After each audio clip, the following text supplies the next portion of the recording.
Adventure and Pipeman on W4CY Radio.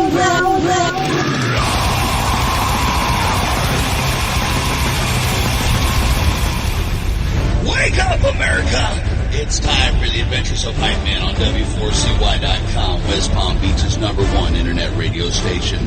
Here's your host, the Pipeman.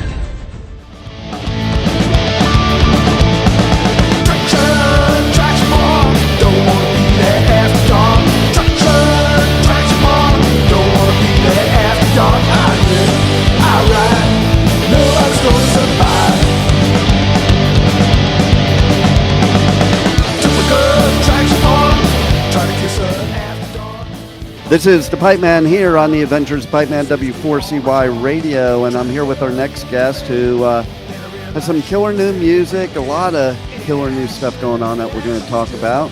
So let's welcome to the show Adam from Das Moöse. How are you? What's up, everybody? So I want to start right off the bat. You got a new album coming out, the debut album, Moösehenge, and I have that album right behind me. Yes. The mighty there Moösehenge. It is. Mm-hmm. So tell us, I'm totally into album covers, okay? Because I come from that time, you know, yes. and that's how you picked what albums you bought. Like, you know, you have on this album, you have Alex playing with you from Testament. Yep. You know, the only way I know about Testament is getting and seeing one of their albums way back in the early 80s and going, wow, that looks cool. I'm going to take a Greyhound bus from LA up to the Frisco area, to the Bay Area to go check out a show. That's right. You remember it well. Well, that I also came from that era when albums were the thing. And of course, what's great about you have 12 inches by 12 inches of artwork you could like open up and look at and learn who was involved with making it. And so I got for the album cover, before we even talk about like what's in it, one of the great Bay Area artists who really was part of the Bay Area thrash scene, and his name is Mark DeVito. So he's one of those classic artists, and he's going to. I got him to do the cover and the back cover, and it looks like a classic thing. It looks like and specifically about this cover, I had the idea. I mean, Moösehenge was just like a great title. I said, what sounds heavy? Moösehenge, it's right. Ridiculous. I knew to get the Stonehenge things, put the antlers on it. But where I got that glow around it was, and you'll appreciate this, you remember the Kiss solo albums, right? And they had their faces with the glow. And that one, the specific one, I said, I want the color of Ace Frehley, because I thought that was the coolest looking one, And I just was like that blue that he had, and I was like, that's the color I want. And of course, Mark DeVito understood it quite well, and that's where that came from. So we were kind of like, yeah, that's the look, and it just tells you kind of, that we're kind of heavier music, but that we also got a sense of humor about ourselves as well. So that's good. Which also describes Ace Frehley anyway, because great guitarist, but also funny guy, That's right. One of my absolute favorites. I mean, that, a defining moment for me was definitely when I got my hands on that Kiss Alive album. I mean, I could burn a hole through it by looking at it, just looking at that picture, you know what I mean? And that back cover just kills me, So, check this out. Speaking of those, I think everybody has a Kiss story, and like for me, I grew up in Jersey before I moved to LA in 1980, but my first album I ever owned personally, not one that I stole from my older brothers, but mine, I won at the Boardwalk in Seaside Heights at one of those Carney games. And I look up and they were all albums, and I just saw this album up there with these four dudes that I thought looked the coolest ever. And I was a kid, and it was the original Kiss album when it first came out. Wow. Right. Wow, that goes right to the source, man. That's the beginning. Yeah. I think that prepared me for everything else after that, to be honest, Absolutely. If you can handle that, you're there, It's like I was fortunate. I came in about that album Alive, and then Rock and Roll Over, and I convinced my father, who just show how far apart it is, listen to opera, to take me to their concert in 1976. And that was the first concert he took me to. It was also the last concert he took me to. So he was not interested in what was going on there. Although, in hindsight, I think about it, it's not that far from opera in a certain kind of sense, the theatricality of it. But the volume and the pyrotechnics, I think, just got him. And by the way, back in those days, you could choke on the marijuana smoke in the room. I mean, it was like, it was like a fog. And but whatever. I saw them and I was just like, all right, I'm rock and roll for life. I don't care about anything anymore. And so it was amazing. It's interesting too that you brought that up, because I was just covering Aftershock this weekend, and I was just talking about that with somebody. It's like, it's so cool to me that back in our day, our parents' music was so far from ours, and nowadays our generation is bringing their kids and I brought my son in his first mosh pit. I brought a couple of my grandkids into their first mosh pit, and I'm the cool dad and grandpa because of music, opposed to the uncool dad because of music. Right, who doesn't like it and says it's bad, right? It's like, that's amazing. And Aftershock's a great festival. I was there in 2021. It was kind of when they got back going after COVID, and Metallica headlined over there, and so I was at that one.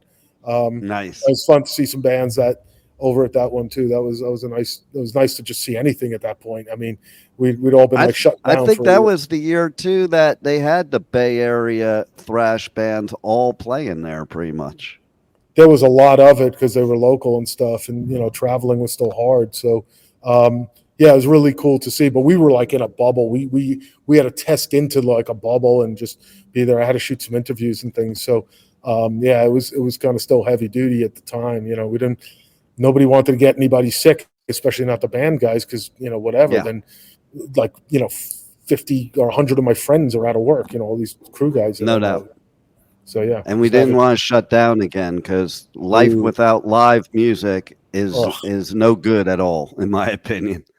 I'm right with you, man. That was it. So we were happy to have it. We were happy to have it back. So that was good. But it was nice. I did enjoy being up there in the Northern California area, checking out that festival. It was a nice one. Nice.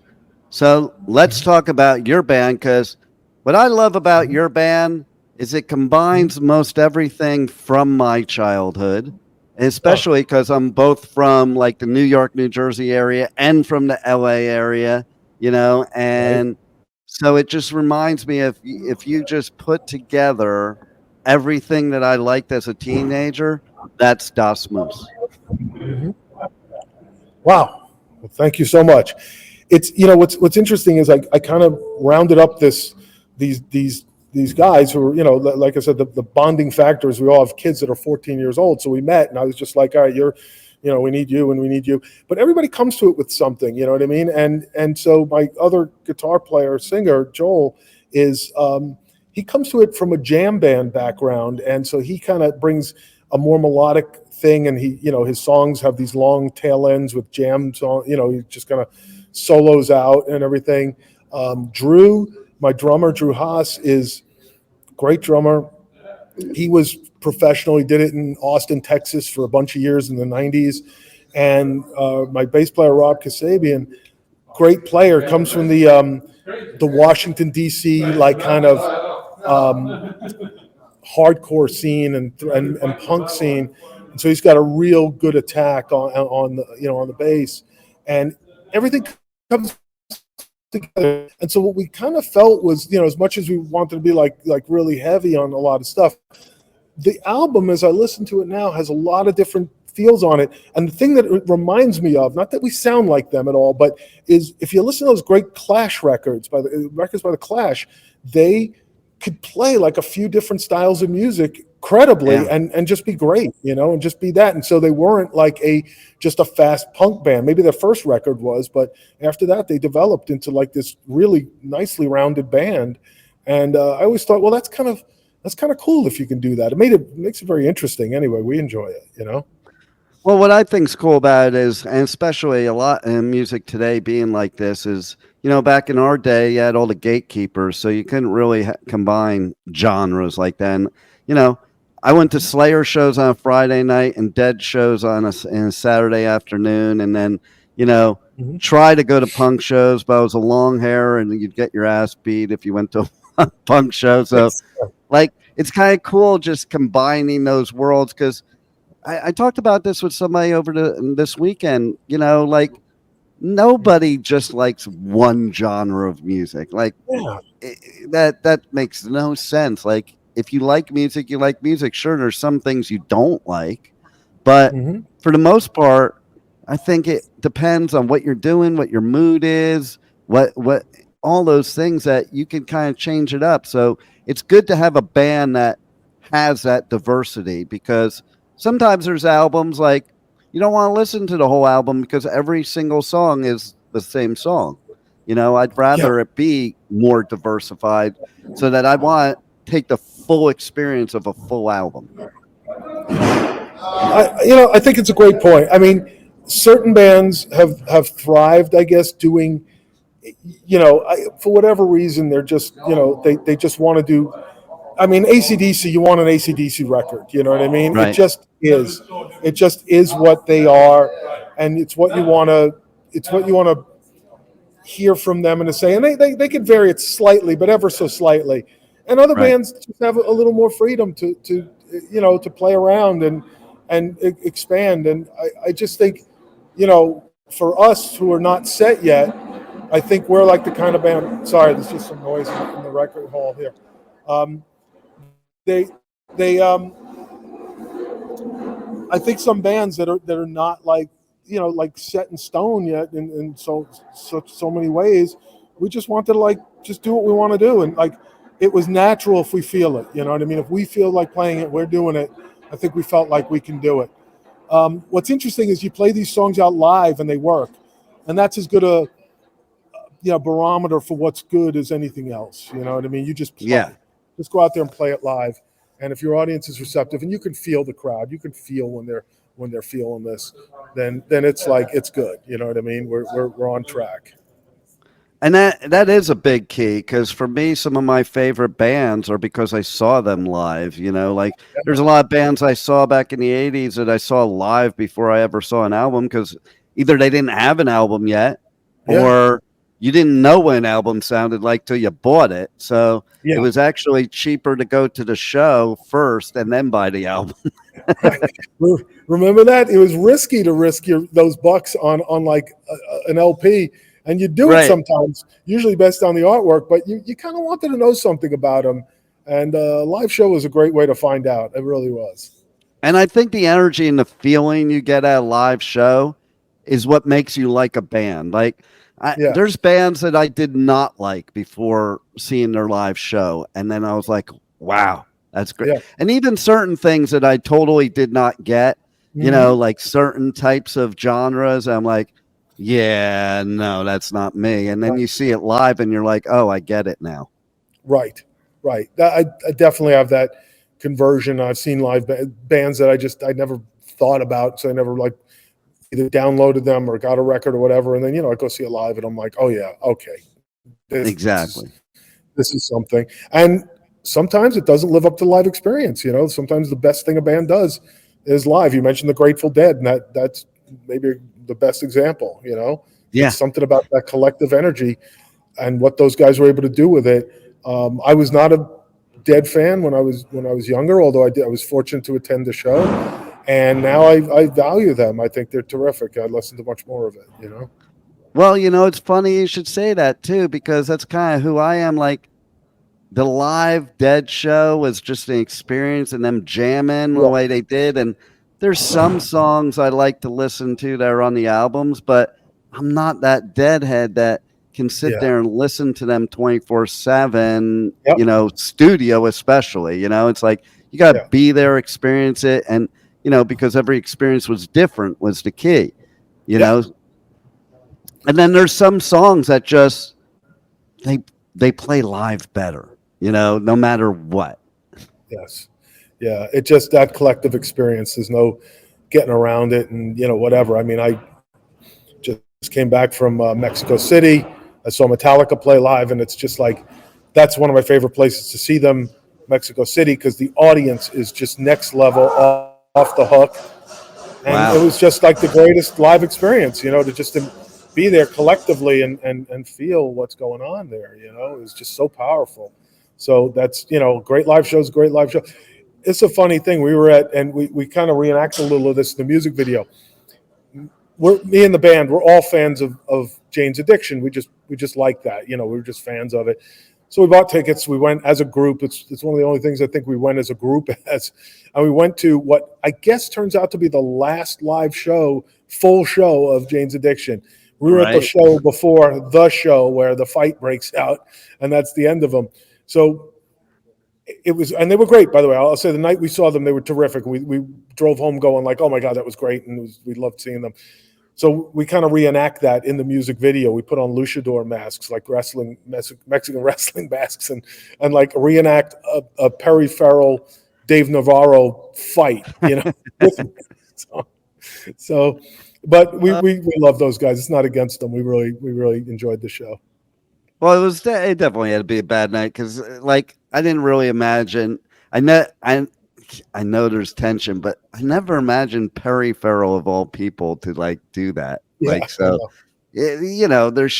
there's stuff we don't know. So for all the haters out there, like, you don't know what's going on in somebody's life or behind the scenes to judge them.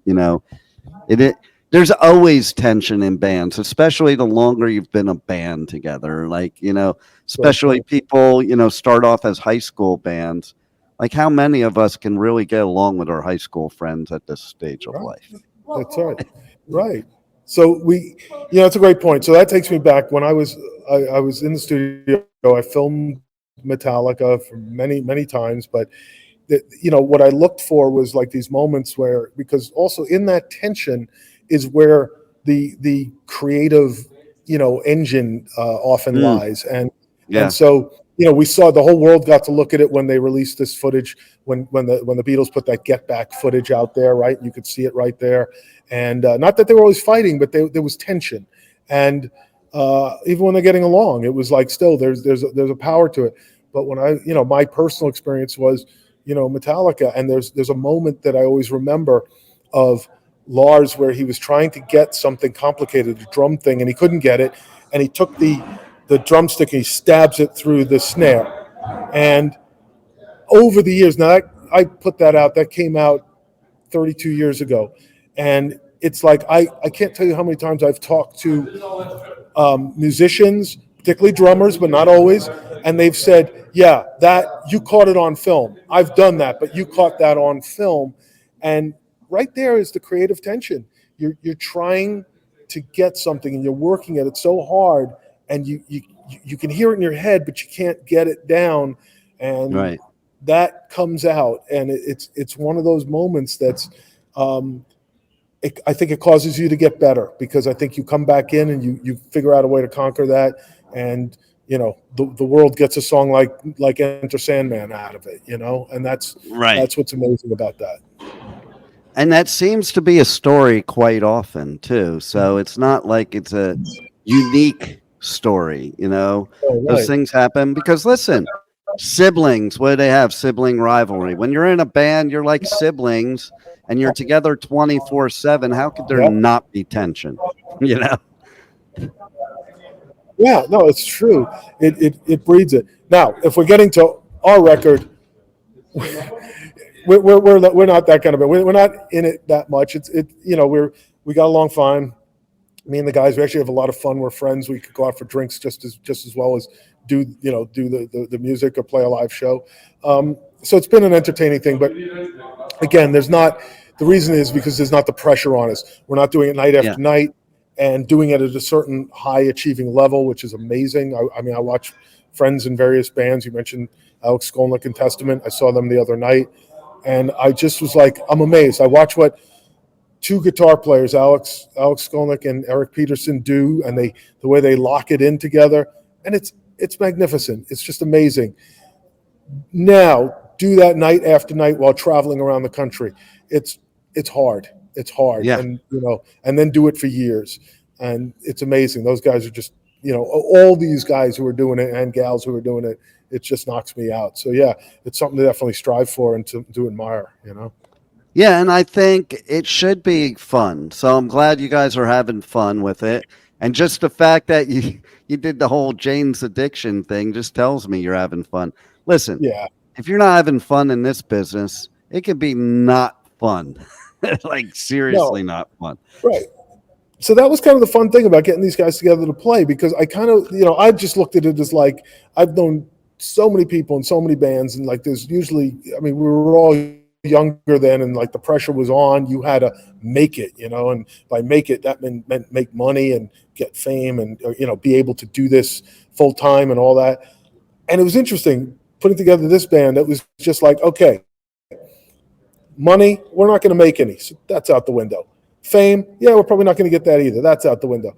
Now, are you having fun playing music? And if the answer to that is yes, then you're in the right place. Now let's just play.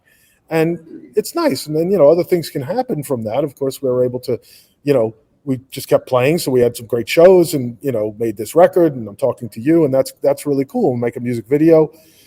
Part of that's going to be with a movie. That's all great stuff that happens because I guess we're kind of just in it in the right place. We're just having fun, Yeah. And even like, okay, so you have Alex in, the song that's in the movie and in the movie trailer, and he creates an alter ego in. Yes. So that's just proof of having fun, Yeah, that's the amazing thing about him. He is, he's immensely talented, and of course, besides his heavy metal work, he has his jazz band stuff. So his talent is beyond, but he's still got a sense of humor enough that he could horse around in a video like ours. And he plays keyboards on that particular song, Traction Park Massacre, which is appropriate because Alex is also doing the score to the movie. So and I think he's going to, again, amaze all of us with his talent, but in another direction, because we put out a teaser for the movie some months ago, and Alex did the score. And if it's reminiscent of anything, I would say it sounds kind of like John Carpenter's scores that he did for his movies back in the 80s, which of course Stranger Things did a pretty incredible job of imitating and taking it to another level in what they were doing.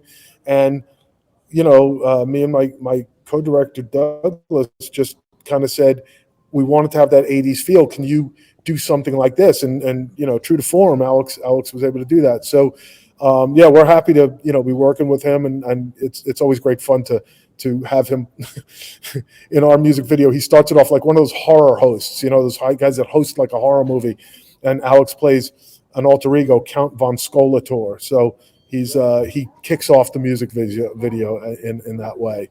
So it's great that we can, horse around like that too. Absolutely. And I think it's pretty cool as far as you go, like crossing different industries that are similar, like doing your filmmaking and being involved in music at the same time. To me, like everybody likes to say to artists or whatever, oh, you're living the dream life. And some respects people are, some they're not. You don't know about the behind the scenes. But to me, the dream life is to be able to just be creative like that, whatever industry it is, and be able to go into different arenas like you do and be able to create. Yeah, absolutely, Dean. It's just such a gift, and we, look, I've never stopped working. I was always working towards like making films, and at a certain point, making music, and that was fun, and whatever else came my way, and working with different kind of talent, working with comedians, because I found music in that also. The rhythm of the jokes is basically music, and I just felt it in everything. So it's kind of nice. This wasn't planned so much; it was just planned like, let's go to a horror movie, and it came out quite well. And then I was like, well, I would really love to have like music to this horror movie, and I'd love to have a Ramones type song, because that's what it felt like it wanted to have. That's the vibe of it. And so I just said, let's just create something, a complete homage to the Ramones, but make it have like a feel that's like and fits with our movie. So we did. Alex contributed keyboards, and then we were like, okay, let's shoot a music video, and Alex was good enough to be in it, and let's just keep going. You know what I mean? It's like let's and it just so happens all this stuff's coming together. This was not planned, but it is coming together with the release of the record and the music video, and of course this great trailer, preview that we're going to do at this panel tomorrow at New York Comic Con. So it's sort of a nice, hey, your art in many different forms coming together. And I think that's the way it's really cool. Like, even I was watching a show recently, Lady Gaga was on, and she was talking about being Harley Quinn, and she talked about she made an album. She said it's not the soundtrack to the album, but it's something to go, a soundtrack to the movie. It's something to go with the movie. It's like, it just all goes hand in hand. And I think what you're doing is kind of a similar scenario. That's what it reminded me of. Yeah, exactly. And that's, it's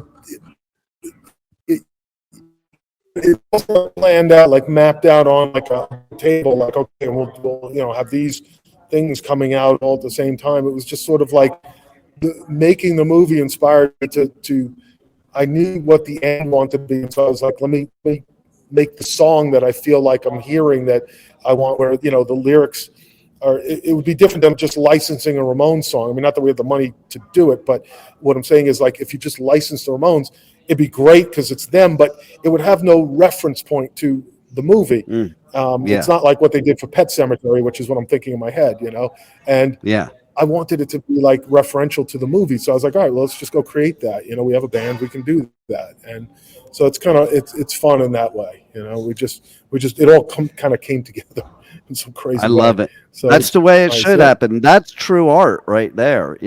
Art isn't planned out, it just happens. Yeah. Agreed. So that's cool. It grabs you and it goes. Yeah.